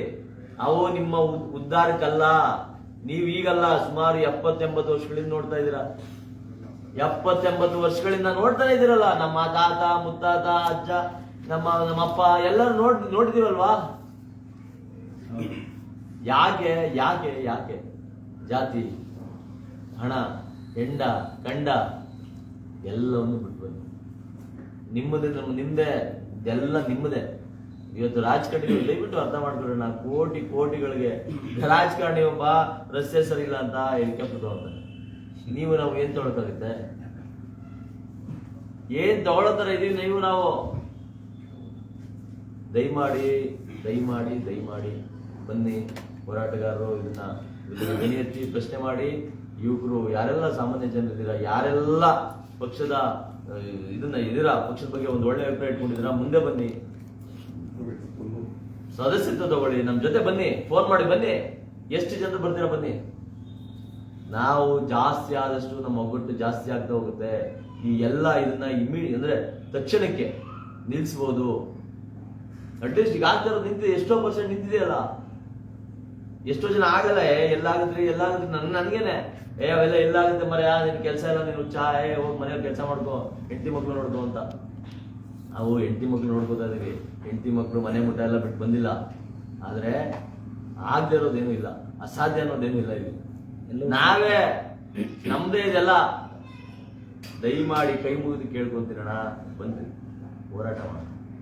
ಈ ಎಲ್ಲ ಭ್ರಷ್ಟಾಚಾರ ಒಂದ್ಸತಿ ಒಗ್ಗಟ್ಟಾಗ್ಬಿಟ್ರೆ ಸಾಕು. ಇವರೆಲ್ಲ ಈಗ ನೋಡಿ, ಇಷ್ಟಕ್ಕೆ ಇಷ್ಟೆಲ್ಲ ಭಯ ಬಿಟ್ಬಿಟ್ಟಿದ್ದಾರೆ. ನಮ್ಮನ್ನ ಹೆಂಗೆ ಮಡಿಸ್ಬೋದು, ನಮ್ಮನ್ನ ಹೆಂಗೆ ಇದ್ ಮಾಡ್ಬೋದು ಅಂತ ಒಂದು ರೀತಿಯ ನಮ್ಮನ್ನ ಭಯೋತ್ಪಾದಕರು ಭಾವಿಸಿದ್ದಾರೆ. ಅಂದ್ರೆ ಹೌದು, ನಾವು ಅವ್ರನ್ನ ಅವರಲ್ಲಿ ಭಯೋತ್ಪಾದನೆ ಮಾಡಿದೀವಿ, ಅದಂತೂ ಸತ್ಯ. ಇದನ್ನ ಆ ಭಯವನ್ನ ಜಾರಿಗೆ ತರಬೇಕಲ್ಲ, ಅವರು ಆ ಭಯದಿಂದ ಸರಿ ಆಗ್ಬೇಕಲ್ಲ, ಅದಕ್ಕೆ ನೀವೆಲ್ಲ ಬರ್ಬೇಕು. ಈಗ ಭಯ ಅಂತೂ ಉಂಟಾಗಿದೆ, ನಮ್ಮನ್ನ ನೋಡಿದ್ರೆ ಸರಿ ಆಗ್ತಿದ್ದಾರೆ. ಆದ್ರೆ ಪ್ರತಿಯೊಬ್ಬ ನಾಗರಿಕನಿಗೂ ಇದೇ ಸಮಾನತೆ, ಸೌಹಾರ್ದತೆ, ಅವರು ಇದೇ ಭಯ ಪಡ್ಬೇಕು. ಅವರು ಕೆಟ್ಟದ್ ಮಾಡ್ಬೇಕ, ಇಲ್ಲಿ ಯಾರೋ ನಿಂತಾರಪ್ಪ ಸಾರ್ವಜನಿಕರು ಅಂತ ಗೊತ್ತಾಗ್ಬೇಕು. ಇವಾಗ ರಾಜಾರೋಷವಾಗಿ ಎಲ್ಲ ಅಂಗಡಿಗಳಂತ ಕಲೆಕ್ಷನ್ ಮಾಡ್ತಾರೆ ಪೊಲೀಸರು. ರಾಜಾರೋಷವಾಗಿ ಮುಂಚೆ ಇತ್ತೀಚೆಗೆ ಕಮ್ಮಿ ಆಗಿದೆ. ಈ ಹಿಂದೆ ರಾಜಾರೋಷವಾಗಿ ಕೊಡು, ತಗೊಂಡೋಗು, 20,000 ಕೊಡು, 10,000 ಕೊಡು, 500 ಕೊಡು, 1,000 ಕೊಡು ಅಂತ ಜನ ಕೇಳೋರು. ಜನರಿಗೆ ಇವತ್ತು KRS ಪಕ್ಷ ನಿಮ್ ಜೊತೆ ಇದೆ. ನಾವು KRS ಪಾರ್ಟಿ ಕೊಟ್ಟಿರೋದು ಇಮಿಡಿಯೇಟ್ ಕಳಿಸ್ತಾರೆ, ನಾವು KRS ಪಾರ್ಟಿ ಇಮಿಡಿಯೇಟ್ ಕೆಲಸ ಮಾಡಿ ಕಳಿಸ್ತಾರೆ. ಈಗ 5 ವರ್ಷದಿಂದ 6 ವರ್ಷದಿಂದ ಎಲ್ಲಿತ್ತು ಆ ತರ ಒಂದು ವ್ಯವಸ್ಥೆ? ಕೊಡ್ಲೇಬೇಕು, ಇಲ್ಲಾಂದ್ರೆ ನಿಮ್ಮನ್ನ ಅಲ್ದಾಡ್ಸಿ ನಿಮ್ಮ ಕೆಲಸ ಕಾರ್ಯಗಳನ್ನ ಇದ್ ಮಾಡಿ ವ್ಯವಸ್ಥೆಯನ್ನು ಬೈಕೊಂಡು ಹೋಗಿದ್ದಾರೆ ಎಷ್ಟೋ ಜನ. ದಯಮಾಡಿ ಇದು ನಾವು KRS ಪಕ್ಷ ಇದೇ ಕಾರಣಕ್ಕೆ ಜನರನ್ನ ಒಗ್ಗೂಡಿಸ್ಬೇಕು, ಜನರಲ್ಲಿ ಚೈತನ್ಯ ತುಂಬಬೇಕು. ನಿರ್ವೀರ್ಯನಾಗಿ ಮಾಡ್ಬಿಟ್ಟಿದ್ದಾರೆ JCB ಪಕ್ಷಗಳ ಜನರನ್ನ. ಹಾಗಾಗಿ ಜನರಿಗೆ ಚೈತನ್ಯ ತುಂಬಬೇಕು ಅಂತ ಹೇಳಿ ನಾವು ಮತ್ತೆ ಈಗ ನವೆಂಬರ್ 1ಕ್ಕೆ ಒಂದಿಷ್ಟು ಒಕ್ಕತ್ತಾಯಗಳನ್ನ ಇಟ್ಕೊಂಡು ರಾಜ್ಯ ಸರ್ಕಾರದ ಮುಂದೆ ನಾವು ಬರಬೇಕು ಅಂತ ಹೇಳಿ ಒಂದು ಎದ್ದೇಳು ಕನ್ನಡಿಗ ಸಮೃದ್ಧ ಕರ್ನಾಟಕ ಕಟ್ಟಲು KRS ಪಕ್ಷ ಸೇರುವ ಶಕ್ತಿ ಚೈತನ್ಯ ಪಡೆಯಲು. ಎದ್ದೇಳು ಕನ್ನಡಿಗ ಸಮೃದ್ಧ ಕರ್ನಾಟಕ ಕಟ್ಟಲು KRS ಪಕ್ಷ ಸೇರುವ ಶಕ್ತಿ ಚೈತನ್ಯ ಪಡೆಯಲು. ಸೊ ಅದಕ್ಕೆರಡೆ ನಾವು ಭ್ರಷ್ಟಾಚಾರ ಮುಕ್ತ ಕರ್ನಾಟಕ ಮಾಡ್ತೀವಿ, ರೈತರ ಜೀವನ ಮಟ್ಟ ಸುಧಾರಣೆಗಾಗಿ, ಕುಟುಂಬ ರಾಜಕಾರಣ, ಜನಸ್ನೇಹಿ ವ್ಯವಸ್ಥೆ ಕಟ್ಟಲಿಕ್ಕೆ, ನಿರುದ್ಯೋಗ ನಿವಾರಣೆಗೆ. ಪ್ರಮುಖವಾಗಿ ಈಗ ರಘುನಂದನ್ ಅವರು ಹೇಳಿದಾಗೆ ಬನ್ನಿ ನಮ್ಮ ಜೊತೆ ಸೇರಿ, ಒಟ್ಟಿಗೆ ಸೇರಿ ದೊಡ್ಡ ಮಟ್ಟದಲ್ಲಿ ಹೋರಾಟ ಮಾಡೋಣ ಅಂತ ಹೇಳ್ತಾ ಇದ್ದಾರೆ. ಯಾಕೆ ಅಂದ್ರೆ ನೀವು KRS ಪಕ್ಷ ಯಾಕೆ ಸೇರ್ಬೇಕು? ಓಕೆ, ಬೇರೆ ಯಾವ್ದೋ ಸಂಘಟನೆ ಸೇರ್ಬೋದು, ಇನ್ನೊಂದು ಮಾಡ್ಬೋದು ಅಂತ ಇರುತ್ತೆ. ಆದ್ರೆ KRS ಪಕ್ಷನೇ ಯಾಕೆ ಸೇರ್ಬೇಕು? ಕುರುಕ್ಷೇತ್ರ ಯುದ್ಧ ಇದ್ದಾಗ ಎರಡೇ ಇದ್ದಿದ್ದು, ಕೌರವರು ಮತ್ತೆ ಪಾಂಡವರು. ಇನ್ನೊಂದು 3ನೇದಿರ್ಲಿಲ್ಲ, 4ನೇದಿರ್ಲಿಲ್ಲ, 5ನೇದಿರ್ಲಿಲ್ಲ. ಎಲ್ಲ ಒಗ್ಗಟ್ಟಾಗ್ಬೇಕು, ಒಂದೇ ಕಡೆ ಬರ್ಬೇಕೆಲ್ಲ. ಅವಾಗ ಮಾತ್ರ ನಾವು ಇದನ್ನ ಯಶಸ್ಸು ಮಾಡೋದಕ್ಕೆ ಸಾಧ್ಯ. ಸೊ ಆದ್ರಿಂದ KRS ಪಕ್ಷ ಎದ್ದೇಳು ಕನ್ನಡಿಗ, KRS ಪಕ್ಷ ಸೇರುವ ಅನ್ನುವಂತಹ ಅಭಿಯಾನವನ್ನ ನಾವು ಅಕ್ಟೋಬರ್ ತಿಂಗಳಲ್ಲಿ ಇಡೀ ರಾಜ್ಯದಾದ್ಯಂತ ಮಾಡ್ತಾ ಇದ್ದೀವಿ. ಎಲ್ಲರೂ ಹೆಚ್ಚಿನ ಸಂಖ್ಯೆಯಲ್ಲಿ KRS ಪಕ್ಷಕ್ಕೆ ಬಂದು ಸೇರ್ಬೇಕು. ನಮ್ಮ ಟೀಮ್ ನಿಮ್ಮ ಜಿಲ್ಲಾ ಕೇಂದ್ರಗಳಿಗೆ ಬಂದ್ಬಿಟ್ಟು ಅಲ್ಲಿ ನಿಮ್ಗೆ ಪಕ್ಷ ಸೇರ್ಪಡೆ ಮಾಡುವಂತಹ ಕಾರ್ಯಕ್ರಮ ಮಾಡ್ತಾ ಇದೀವಿ, ನಮ್ಮ ರಾಜ್ಯ ಸಮಿತಿಯ ತಂಡ. ಈಗ ನಾನು ಓದಿ ಹೇಳ್ತೀನಿ, KRS ಪಕ್ಷ ಸೇರಿದ್ರೆ ನೀವು ಏನೇನ್ ಕೆಲಸಗಳು ನಿಮ್ಮ ಕೈಯಿಂದ ನಿಮ್ಮ ಊರಲ್ಲಿ ನಿಂತ್ಕೊಂಡು ನೀವು ಮಾಡಿಸ್ಬೋದು ಅನ್ನುವಂಥದ್ದಕ್ಕೆ. ನಿಮ್ಮ ಊರುಗಳಲ್ಲಿ ಲಂಚ ಇಲ್ಲದೆ ರೈತರ, ಬಡವರ, ಜನಸಾಮಾನ್ಯರ ಕೆಲಸಗಳನ್ನ ಮಾಡಿಸ್ಕೊಡ್ಬೋದು. ಲಂಚ ಇಲ್ಲದೆ ನೀವು ಯೋಚನೆ ಮಾಡಕ್ ಸಾಧ್ಯ ಇಲ್ಲ. ಬೇರೆಯವರು ಹೋಗಿ ಲಂಚ ಇಲ್ಲದೆ ಮಾಡಿಸ್ಕೊಡ್ತಾರೆ ಅಥವಾ ನಮ್ಮ ಕೆಲಸ ಬೇಗನೆ ಆಗುತ್ತೆ ಅನ್ನೋದು ಯೋಚನೆ ಮಾಡಕ್ಕೆ ಸಾಧ್ಯ ಇಲ್ಲ. ನೀವು KRS ಪಕ್ಷ ಸೇರೋದ್ರಿಂದ ಮಾಡಬಹುದು. ಬಡವರಿಗೆ ಅಗತ್ಯವಿರುವ BPL ಕಾರ್ಡು, ಪಿಂಚಣಿ, ಗೃಹಲಕ್ಷ್ಮಿ, ಸಬ್ಸಿಡಿ, ಸಾಲಗಳು, ಮನೆ ಇತ್ಯಾದಿಗಳನ್ನ ಸುಲಭವಾಗಿ ಯಾವುದೇ ವಿಳಂಬ ಇಲ್ಲದೆ ನೀವು ಮಾಡಿಕೊಡ್ಬೋದು ಜನರಿಗೆ. ಇದು KRS ಪಕ್ಷ ಸೇರಿದ್ರೆ ನಿಮ್ಗಾಗುತ್ತೆ. ನಿಮ್ಮ ನ್ಯಾಯಪರವಾದ ಸರ್ಕಾರಿ ಕೆಲಸಗಳನ್ನ KRS ಪಕ್ಷದ ಶಕ್ತಿ ಬಳಸಿ ಯಾವುದೇ ಲಂಚವಿಲ್ಲದೆ ವಿಳಂಬವಿಲ್ಲದೆ ಮಾಡಿಸಿಕೊಳ್ಳಬಹುದು. ನಿಮ್ದೇ ಕೆಲಸ. ಹಲವಾರು ತಿಂಗಳಿಂದ, ವರ್ಷಗಳಿಂದ ಓಡಾಡ್ತಿರ್ತೀರ. KRS ಪಕ್ಷ ಸೇರ್ಬಿಟ್ಟು ಟಿ ಶರ್ಟ್ ಹಾಕೊಂಡಲ್ಲಿ ಹೋಗ್ಬಿಟ್ರೆ ನಿಮ್ ಮಾಡ್ಕೊಟ್ಟಿಲ್ಲ ನಾನು ನಮ್ಗೆ ಹೇಳಿ. ಸುಲಭವಾಗಿ ನಿಮ್ಮ ಕೆಲಸಗಳಾಗ್ತವೆ. ನಿಮ್ಮ ಗ್ರಾಮ ಪಂಚಾಯತಿ, ನಾಡ ಕಚೇರಿ, ತಾಲೂಕ್ ಕಚೇರಿ, ಪೊಲೀಸ್ ಸ್ಟೇಷನ್ಗಳಲ್ಲಿ ಸಿಬ್ಬಂದಿಗಳು ಅವ್ರ ಕರ್ತವ್ಯ ಸರಿಯಾಗಿ ಮಾಡೋ ತರ ಮಾಡ್ಬೋದು. ನಾವು ತಾಲೂಕು ಕಚೇರಿ ಹೊರಗಡೆ ನಮ್ಮ ಟೀಮ್ ಒಂದು 5 ಜನದ ಕೂತಿದೆ ಅಂದ್ರೆ ಅವತ್ತಿನ ದಿನ ₹1 ಲಂಚ ಆಗಲ್ಲ. ಅಲ್ಲಿ ಟಕ ಟಕ ಟಕ ಕೆಲಸ ಆಗ್ತಾ ಇರುತ್ತೆ. ಯಾಕಂದ್ರೆ ಅಲ್ಲಿ ಕೆಲಸ ಮಾಡಿಕೊಟ್ಟಿಲ್ಲ ಅಂದ್ರೆ ಜನ ನಮ್ಮ ಹತ್ರ ಬರ್ತಾರೆ ಅಂತ ಗೊತ್ತು ಅವ್ರಿಗೆ. ಸೊ ಈ ರೀತಿ ನೀವು KRS ಪಕ್ಷದ ಶಕ್ತಿನ ಬಳಸ್ಕೊಂಡು ನೀವು ಮಾಡ್ಬೋದು. ನಿಮ್ಮ ಊರಿನ ಸರ್ಕಾರಿ ಶಾಲೆಗಳಿಗೆ ಹಲವಾರು ತರ ಸೌಲಭ್ಯಗಳು ಇರಲ್ಲ, ಬಸ್ ವ್ಯವಸ್ಥೆ ಇರಲ್ಲ, ಕುಡಿಯೋ ನೀರಿಂದಿರಲ್ಲ, ಶೌಚಾಲಯ ಇರಲ್ಲ. KRS ಪಕ್ಷದವರು ಅದನ್ನ ಇಶ್ಯೂ ತಗೊಂಡು ಒಂದು ಲೈವ್ ಮಾಡಿದ್ರೆ ಸಾಕು ಸ್ವಾಮಿ, ಅಧಿಕಾರಿಗಳು ಎಚ್ಚೆತ್ಬಿಟ್ಟು ಏನಂತ ಕೇಳ್ಕೊಂಡು ಬಂದ್ ಮಾಡ್ತಾರೆ. ಇದು ಶಕ್ತಿ ಅಲ್ವಾ? ಈ ಶಕ್ತಿನ ನೀವು ಪಡ್ಕೊಳ್ಳೋದು ಬೇಡವಾ? ಈ ನೀವು ಶಕ್ತಿ ಪಡ್ಕೊಂಡ್ರೆ ತಾನೇ ನೀವು ಅಲ್ಲೋಗ್ಬಿಟ್ಟು ಪ್ರಶ್ನೆ ಮಾಡಕ್ಕಾಗೋದು, ಅದನ್ನ ಮಾಡ್ಸೋದಕ್ಕಾಗೋದು. KRS ಪಕ್ಷದ ಶಕ್ತಿ ಬಳಸಿ ನಿಮ್ಮ ಊರಿನ ತಾಲೂಕಿನ ಆಸ್ಪತ್ರೆಗಳಲ್ಲಿ ಡಾಕ್ಟರ್ಗಳು ಇರೋ ತರ ಮಾಡಬಹುದು. ಔಷಧಿಗಳನ್ನ ಬರೆದು ಕೊಡ್ತಾರೆ, ಹೊರಗಡೆ ಹೋಗಿ ತಗೊಳ್ಳಿ ಅಂತ, ಆಸ್ಪತ್ರೆಯಲ್ಲೇ ಕೊಡ್ಬೇಕು. ಅದನ್ನ ಕೊಡೋ ತರ ನಾವು ಮಾಡ್ಬೋದು. ಎಲ್ಲ ಥರದ ವೈದ್ಯಕೀಯ ಸೇವೆಗಳು ನಿಮ್ಗೆ ಸಿಗೋ ತರ ನಾವು ಮಾಡ್ಬೋದು. KRS ಪಕ್ಷ ನೀವು ಸೇರಿದ್ರೆ ನೀವೇ ಮಾಡ್ಬೋದು. ರೈತರಿಗೆ ಸಂಬಂಧಪಟ್ಟ ರಸಗೊಬ್ಬರ ಸಬ್ಸಿಡಿ, ಬೆಳೆ ಪರಿಹಾರ, TC, ಭೂಮಿ ಪರಿಹಾರ, ರೈತರು ಪಾಪ ಅವ್ರ ಜೀವನ ಹೇಗೆ ಅಂದ್ರೆ ಪ್ರತಿ ವರ್ಷ ಒಂದ್ ರೀತಿ ಒಂದು ಬರಗಾಲ ಬಂದಿರುತ್ತೆ, ಒಂದು ಅತಿವೃಷ್ಟಿ ಆಗಿರುತ್ತೆ, ಅವ್ರ ಅವಸ್ಥೆ ಕೇಳೋದೇ ಬೇಡ. ಅದ್ರ ಮಧ್ಯದಲ್ಲಿ ಈ ಅಧಿಕಾರಿಗಳು ಅವ್ರನ್ನ ಓಡಾಡಿಸ್ತಿರ್ತಾರೆ. ಅವ್ರ ಜಮೀನ್ ಏನೇನೋ ಸಮಸ್ಯೆ, TC ಹಾಕ್ಸ್ಕೊಳ್ಳೋದಕ್ಕಾಗ್ಲಿ, ಬೆಳೆ ಹಾನಿಯಾಗಿ ಪರಿಹಾರ ತಗೊಳ್ಳೋದಕ್ಕೂ ಕೂಡ ಓಡಾಡಿಸ್ತಿರ್ತಾರೆ. ಅದರಲ್ಲೂ ಕೂಡ ಪರ್ಸೆಂಟೇಜು ಬೆಳೆ ವಿಮೆಯಲ್ಲಿ 50-50 ಅಂತೆ. ಬೆಳೆ ವಿಮೆ ನಿಮ್ಗೆ ₹10,000 ಬೆಳೆ ವಿಮೆ ನಿಮ್ಗೆ ಸಿಗ್ಬೇಕು ಅಂತ ಆದ್ರೆ ₹5,000 ಏಜೆಂಟ್ಗೆ ಹೋಗುತ್ತೆ. ₹5,000 ಮಾತ್ರ ನಿಮಗೆ ಬರೋದು. ಇದನ್ನೆಲ್ಲ ನೀವು KRS ಪಕ್ಷ ಸೇರಿದ್ರೆ ನೀವು ಪಡ್ಕೋಬಹುದು. ಗ್ರಾಮ, ತಾಲೂಕು, ಜಿಲ್ಲಾ ಪಂಚಾಯತಿಗಳಲ್ಲಿ ಬಾಕಿ ಇರುವ ಎಲ್ಲ ಅಭಿವೃದ್ಧಿ ಕೆಲಸ, ನಿಮ್ಮ ಊರಲ್ಲಿ ಯಾವ್ಯಾವ್ದೇ ಕೆಲಸನ ಅರ್ಧ ಬಿಟ್ಟಿರ್ತಾರೆ, ಅಥವಾ ಕೆಲವು ಕೆಲಸಗಳಿಗೆ ಬಿಲ್ ಮಾಡಿಸ್ಕೊಂಡಿರ್ತಾರೆ, ಕೆಲಸನೇ ಮಾಡಿರಲ್ಲ. ಅಂಥದ್ದೆಲ್ಲ ಸುಲಭವಾಗಿ KRS ಪಕ್ಷ ಸೇರ್ಬಿಟ್ರೆ ನೀವೆಲ್ಲ ಮಾಡ್ಕೋಬಹುದು. ರಸ್ತೆ ಗುಂಡಿಗಳು ಎಲ್ಲಾ ಕಡೆ ರಸ್ತೆಗಳು, ಅಭಿವೃದ್ಧಿ, ಮೂಲಭೂತ ಸೌಕರ್ಯಗಳೆಲ್ಲ ಹಾಳು ಮಾಡಿರ್ತಾರೆ. ಅದನ್ನ ಮೇಂಟೈನ್ ಮಾಡಲ್ಲ, ಪಾಳು ಬಿದ್ದಿರ್ತವೆ. ಅದನ್ನೆಲ್ಲ ಸರಿ ಮಾಡಿಬಿಟ್ಟು ಅಧಿಕಾರಿಗಳ ಕೈಯಲ್ಲಿ ಕೆಲಸ ಮಾಡಿಸಿ ಅದನ್ನ ಸರಿ ಮಾಡಿಸ್ಬೋದು. ನಿಮ್ಮ ಊರಲ್ಲಿ ಭ್ರಷ್ಟಾಚಾರ ಇದು ಮುಖ್ಯವಾಗಿರುವಂಥದ್ದು. ಇದು ಆದ್ರೆ ಮಾತ್ರ ಎಲ್ಲರೂ ಕೆಲಸ ಮಾಡ್ತಾರೆ. ಏನಂದ್ರೆ ನಿಮ್ಮ ಊರಿನಲ್ಲಿ ಭ್ರಷ್ಟಾಚಾರ, ಕರ್ತವ್ಯ ಲೋಪ ಮಾಡಿದ ಅಧಿಕಾರಿಗಳನ್ನ ಸಸ್ಪೆಂಡ್ ಮಾಡಿಸಿ ಜೈಲಿಗೆ ಕಳಿಸ್ಬೋದು. ಇದು KRS ಪಕ್ಷದವರು ಮಾಡ್ತಾ ಇರೋದು. ಅದಕ್ಕೆ ಅಧಿಕಾರಿಗಳು ಎದುರ್ತಾ ಇರೋದು. ಯಾಕೆ ಅಂದ್ರೆ ಅವ್ರಿಗೆ ಕೆಲಸ ಹೋಗ್ಬಿಟ್ರೆ ಮತ್ತೇನು ಇಲ್ಲ. ಅವ್ರಿಗೆ ಅಧಿಕಾರಿಗಳಿಗೆ ಅವ್ರ ಕೆಲಸ ಹೋಗ್ಬಿಟ್ರೆ ಏನೇನೂ ಇಲ್ಲ. ಮನೆಯಲ್ಲಿ ಹೋಗಿ ಮಲ್ಕೋಬೇಕಷ್ಟೇ, ಬೇರೆ ಯಾವ ಸ್ಕಿಲ್ಲು ಇಲ್ಲ, ಬೇರೆ ಯಾವ ಕೆಲಸನೂ ಬರಲ್ಲ ಅವ್ರಿಗೆ. ಅವ್ರ ಕೆಲಸ ಕಳ್ಕೊಳ್ಳೋಕೆ ಇಷ್ಟಪಡಲ್ಲ. ಅಧಿಕಾರಿಗಳು ನೀವು ಒಂದು ತಿಳ್ಕೊಳ್ಳಿ, ಅಧಿಕಾರಿಗಳು ಯಾವತ್ತೂ ಅವ್ರ ಕೆಲಸ ಹೋಗುತ್ತೆ ಅಂದ್ರೆ ಕೆಲಸ ಶುರು ಮಾಡ್ತಾರೆ. ರಾಜಕಾರಣಿಗಳು ಅವ್ರ ಓಟು ಹೋಗುತ್ತೆ ಅಂದ್ರೆ ಕೆಲಸ ಮಾಡ್ತಾರೆ. ಇದೆರಡೇ ಇರೋದು ಅಸ್ತ್ರ ಪ್ರಜಾಪ್ರಭುತ್ವದಲ್ಲಿ. ಈ ಎರಡು ಅಸ್ತ್ರ ನಾವು ಬಳಸೋದು KRS ಪಕ್ಷ ನಿಮ್ಗೆ ಕಲಿಸ್ಕೊಡುತ್ತೆ, ನಿಮ್ ಜೊತೆ ನಿಲ್ಲುತ್ತೆ ಇದಕ್ಕೆ. ಆಮೇಲೆ ಇನ್ನೊಂದು ಪ್ರಮುಖವಾದ ವಿಚಾರ, ನಾವು ಏನ್ ಮಾಡಕ್ ಹೊರಟಿದೀವಿ, KRS ಪಕ್ಷ ಸೇರಿ ನಿಮ್ಮ ಊರಲ್ಲಿ, ನಿಮ್ಮ ತಾಲೂಕಲ್ಲಿ, ಜಿಲ್ಲೆಗಳಲ್ಲಿ ಸ್ವಚ್ಛ ರಾಜಕೀಯ ಮಾಡುವಂತ ನಾಯಕರಾಗಿ ಹೊರಹೊಮ್ಮೋದು ನೀವು. ಬೇರೆ ಯಾವ ಕುಟುಂಬ ರಾಜಕಾರಣ ಇರುವಂತಹ ಅವರ ಚೇಲಗಳ ಕೆಲಸ ಮಾಡೋ ಅಗತ್ಯ ಇಲ್ಲ. ನೀವೇ ನಾಯಕರಾಗ್ಬೋದು, ನೀವೇ ಜನರಿಗೆ ನಾಯಕತ್ವ ಕೊಟ್ಟು ನೀವೇ ಜನಪ್ರತಿನಿಧಿ ಆಗ್ಬೋದು. ನಮ್ಗೆ ಈಗ ಸದ್ಯದ ಮಟ್ಟದಲ್ಲಿ ಓಟ್ ಬರದೇ ಇರ್ಬೋದು, ಆದ್ರೆ ನಮ್ದು ಹೊಸ ಪಕ್ಷ, ಸಣ್ಣ ಪಕ್ಷ, ಈಗ ಬೆಳೀತಾ ಇರುವಂತ ಪಕ್ಷ ಜನ ಗಮನಿಸ್ತಾ ಇದ್ದಾರೆ. ಮುಂದಿನ ದಿನಗಳಲ್ಲಿ ದೊಡ್ಡ ಮಟ್ಟದ ಒಂದು ಚಳವಳಿಯಾಗಿ ರೂಪುಗೊಂಡಾಗ ಪ್ರತಿಯೊಬ್ಬರು ನಮ್ಮ KRS ಪಕ್ಷ ನಿಂತಿರೋ ಪ್ರತಿಯೊಬ್ಬರು ಗೆಲ್ತಾರೆ.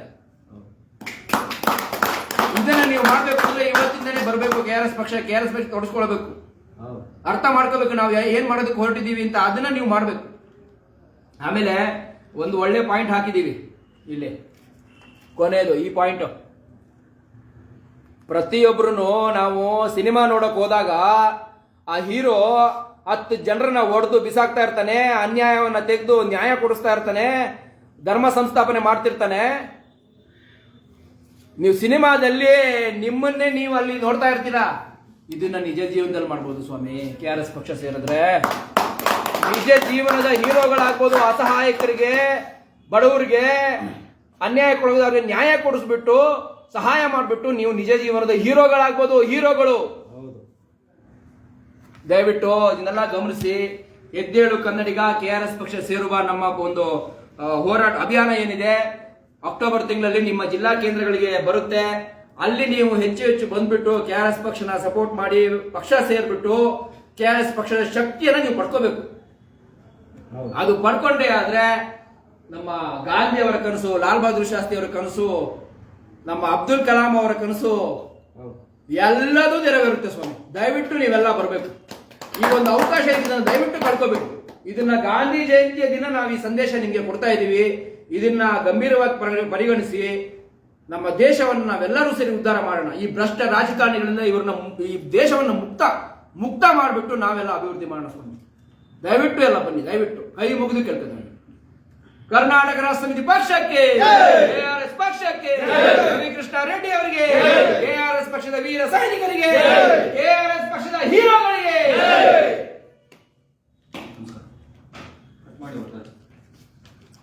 ಕ್ಲೋಸ್ ಮಾಡ ಫಿನಿಶ್ ಮಾಡಿ. ಮಾಡಿ